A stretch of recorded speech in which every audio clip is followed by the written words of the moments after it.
Hey, this is Malachi, Church First Estate. How's everybody doing? I'm down the hill and had to take my mom into the doctor, so I'm over here at a park. But on our way down here, we were there's a person I know that lives here. She moved here. I dated her a long time ago. But anyways, so she moved here. I don't know why she moved here, but who knows. But she's been here for 6 months, right? And it's like during that whole time, she has never visited my mom, even though she talks to her all the time. All my exes seem to befriend my mother. But it's fine. My mom's the nicest person you'll ever meet. So I don't really have a problem with that. But I did have a problem with the fact that during this whole time that she's been here, she never once went and visited my mother. Once it was that she was worried about this fake COVID crap. And that was the whole shtick. And then and then I got here because I came here because somebody told her she needed a new roof. And I'm like, I don't think you need a new roof, Mother. I don't think that's the issue. So I came here because Seattle was so insane. And then we were having a lumber shortage, and I lost like 50 grand. Literally, I lost 50 grand because of the work that I had, but I couldn't do because of, when you don't have lumber, you can't build, So I come here, I go, no, you don't need a new roof. And so then I reach out to the old girlfriend, and I say, hey, why don't you come over and visit? We'll have a dinner or something, and we can all just meet. I'm not interested in rekindling anything. But I'm friendly. I've always been friendly. I've always been friendly with everybody, really. I might come off one way on camera or because I'm very opinionated. People might think one way about me, but I'm actually respectful and friendly to people when I meet them. But anyways, so when I came into Rogers today, I thought, well, I'll just send her a message and say, hey, let's meet up since my mom's here. I don't know how long she's going to be in there, and I don't know how long I have to wait. Maybe I have to wait an hour or two or something like that. Maybe an hour and a half. Simple procedure. It's outpatient stuff, but it's. But then I get a text back and say, well, no. It's like, what the hell's wrong with people? And that's what my mom was saying when we came here. She said, what is wrong with this world? It used to be that you'd go visit people. And then I said, well, in today's society, it's like this. It's like people want to text Jesus, they'll text him. And then Jesus doesn't text back. He calls you. Actually, he comes to your door and he knocks. Now, in this day and age, if he would come to your door and knock, people wouldn't answer. Because they're all afraid. Everybody is, I don't know what's wrong with this world. But then as we were driving in, because it takes an hour to get here, then as we're driving in, I said, maybe the problem is that because we lack men, that's why our society is so messed up, because the role of man has been so depleted. And the meaning of a man's role in this world is so bastardized as people don't even, they have no clue on what a man is and what he should be and all these things. That's why you have the children that are doing what they're doing now, because they come from broken homes, and even their grandparents were from broken homes. And it goes back like 3 generations of just total broken families and total disrespect for a family structure, and just understanding the need for that. And so you get all these people in this state of confusion. They don't know what to do, right? But anyways, it's like I was telling her, I said, they want to text Jesus now. They don't even want to pray. They want to text it, And then Jesus would come and knock on your door and you wouldn't even answer it because people are so separated. It's like this chick. It's like, I'm in your area. I don't come down here that often. What's the problem? Why don't you just have lunch and say, hey, how's it going?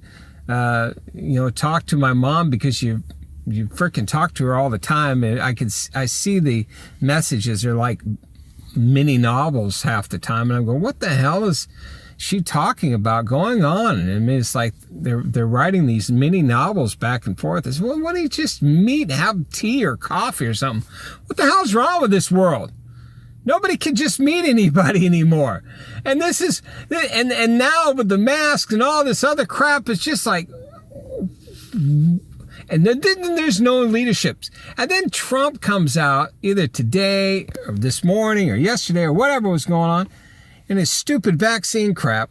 Oh, we got 3 vaccines and blah, blah, blah. I'm thinking, oh my God, there's no leadership in this world whatsoever. There's no man that can come out and go, you know what, people, take the masks off. Don't be afraid to die. No one's going to die. There's only, 200,000 people have died? Give me a break. There's more than 200,000 people die every year in car accidents, for crying out loud. I mean, what is it going to take for people to wake up? What is it going to take? I just don't get it. I don't understand this mentality and why people think the way they think. Maybe it's because they don't think at all. That's the issue. There's no brain cells connecting with any sort of knowledge. And then the people that are in power are so stupid and disconnected. Their total craniums are separated. Oh my God. It's just real pathetic. All my life, there's just one thing about me all my life.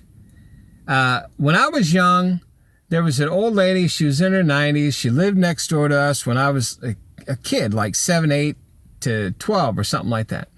And I'd always constantly go over and visit her and make sure she was doing fine, even though she smoked 2 packs of cigarettes a day. We're talking, she smoked 2 packs of cigarettes a day and lived, I think, until she was like 97, 98 or something like that, right? She's a hardcore whiskey and smoking cigarettes. That was the old lady that lived next door to me. So, and I'd always go visit her all the time. I'd help her out. I'd mow her yard, do all that kind of stuff, rake the apples that fell on the ground, those kind of things, because that's how I was raised. And then when I bought my first house when I was 19, the lady across the street, her name was Edith, and she was elderly woman all by herself. She had a little poodle dog, right? And I'd go over and help her, all the time. And that's how I've always been. And that's, in reality, most of the people I've known and my closest friends have always been elders to me. Boyd Grafmeyer, the guy that I occasionally talk about, that was a rock promoter. He was, in his 70s when I first met him. Maybe he turned 70 or something like that. So, and their outlook was always totally different than the younger generation, obviously, because they were looking back to their generations.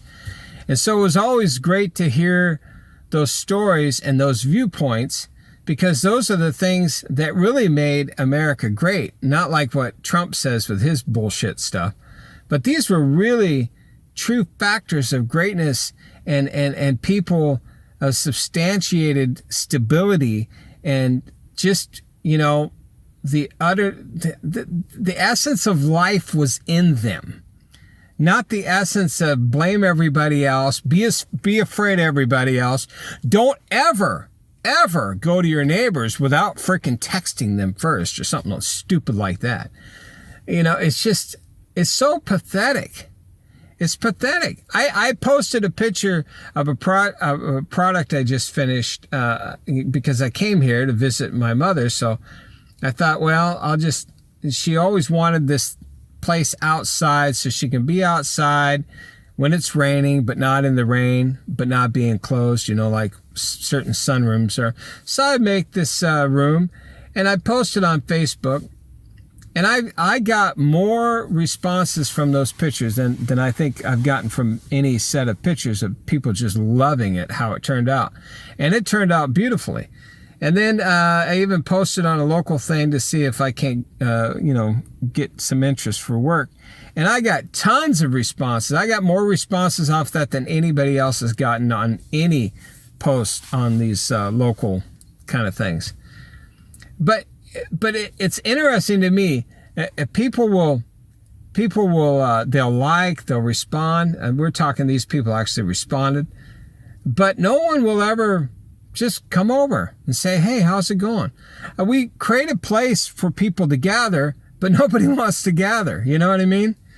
It's just another thing I told my mom. I said, I guess the problem is that no one spanked their kids enough. First of all, the degradation of the man and his role in the family is totally destroyed. So nobody has any respect for true men, and nobody was put and beat on the backside, spare the rod, spoil the child, and we got a lot of spoiled children out there in this world, a lot of them. And that's not even considering the aspects of people and their smarts. There's some people that are intelligent by trait, and then there's some that you can try to teach, and then there's some that are kind of just. It's what Jesus said when he did his first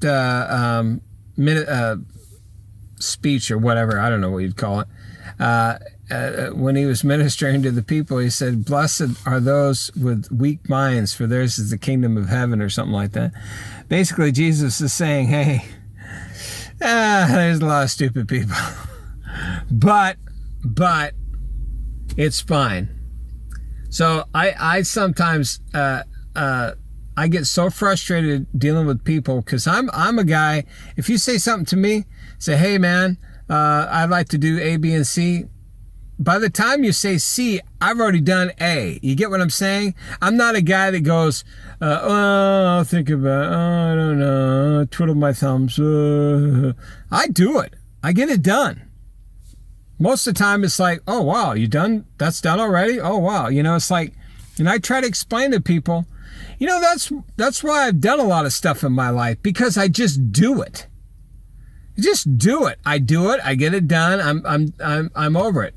I had a guy, he's a builder, and he keeps telling me all the time, how come you don't make videos of you building stuff?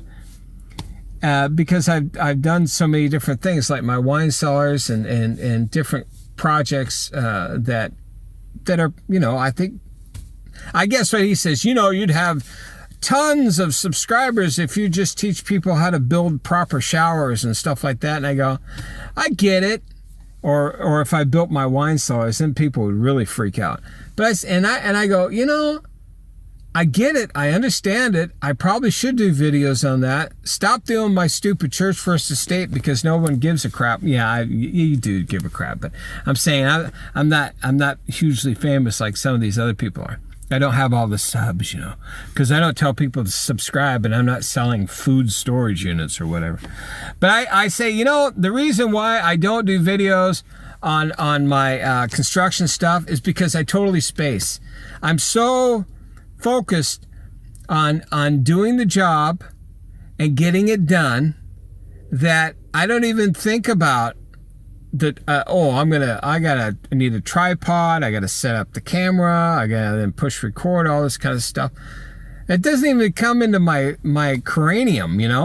It's like by the time I think about it, I'm already done. I'm thinking, well, I'm already done. It's already built. Here you go. I can tell you how I built it. I got some 2x6s, 2x6x10s.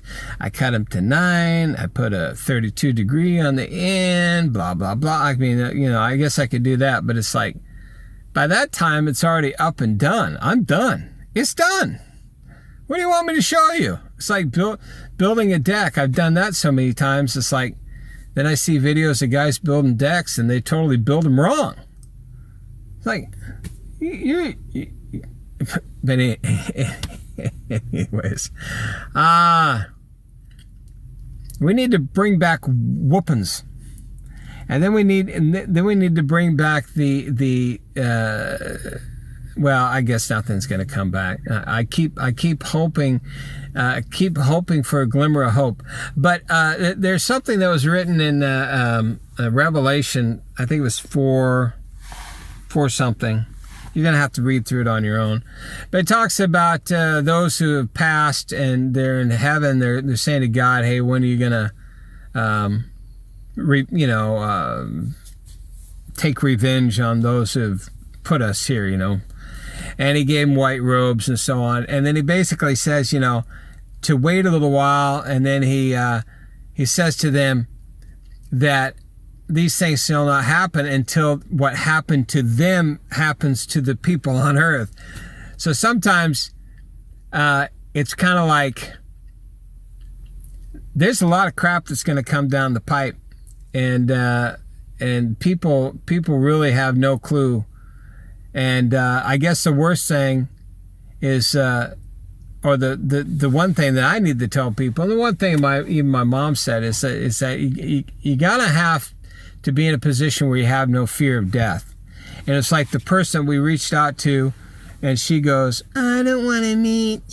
She sends me a stupid little text message, even though I gave her my phone number and said to call me. And they don't want to come over. It's like this kind of crap. It's like they're all afraid of death. One thing I can tell you about my mom died. My mom's already been dead. And she goes, I don't fear death because I've already died. So I know what it's about. It was, it felt like you went to sleep. Next thing I know, I'm at the outside of the gates, and an angel that visited her when she was a child said to her, "It's not your time," and sends her back. So, I don't know. It's just, Lord, help this world, man. Just whatever it is that needs to be done, do it. But I always know that His glory will always come through. You know what I mean? So no matter how crazy all this stuff is, no matter how insane everything is, no matter how stupid our so-called leaders are, which they're not leaders at all because they have not confessed Jesus as their Savior, not repented of their sins, and not been baptized. So therefore, in my opinion, they're just empty vessels of shit, to be blunt. Anyways, I gotta go. I probably have to go and pick her up here in a few minutes anyways. So this is Malachi signing out. Hug your kids, call your parents, go see your neighbor, repent and be baptized, and get out into the world and see it. And you know what? Go to your neighbor's house and just knock on their door. Stop waiting for an invitation all the time. Be like Christ. He knocks upon your door. Did he send did you send an invite, or did he send a letter? "Oh, I'll be over there at 3:00 tomorrow," that kind of thing. No, he just came by and went tonk, tonk, tonk. So I want everybody who watches my videos, all about 100 of you. Sometimes I get a little more, depending on what wordage I put in there. Anyways, I don't know how to market YouTube at all. Anyways, just go to your neighbor, knock on their door, and say, "Hey, what's happening?" And sit down with them, and stop hiding out in your house and being like these stupid people I see on YouTube all the time. "I'm hiding in my house. I won't even show my face on the video. Oh, the woe was me. And Illuminati is everywhere. Oh my God." I'm not even going to get into Fear Porn Friday. I already watched one video today. I started watching it, and it's like, oh my God, will you stop? Gee, Christmas is so pathetic. Hey, I'll show you a hugely Illuminati thing. Total Illuminati, man. Illuminati's in everything, man. See, that's the thing. Illuminati, man. It's Malachi's part of the Illuminati because he drives a Hyundai Genesis. There's an oxymoron. It's a Genesis car. Maybe it's for the Genesis of the Hyundai Elite. And it has a Illuminati symbol for the emergency, but it's an Illuminati something. I gotta go. Now I'm being total doofus mode. All right. Once again, hug your kids, call your parents, go see your neighbor, repent and be baptized.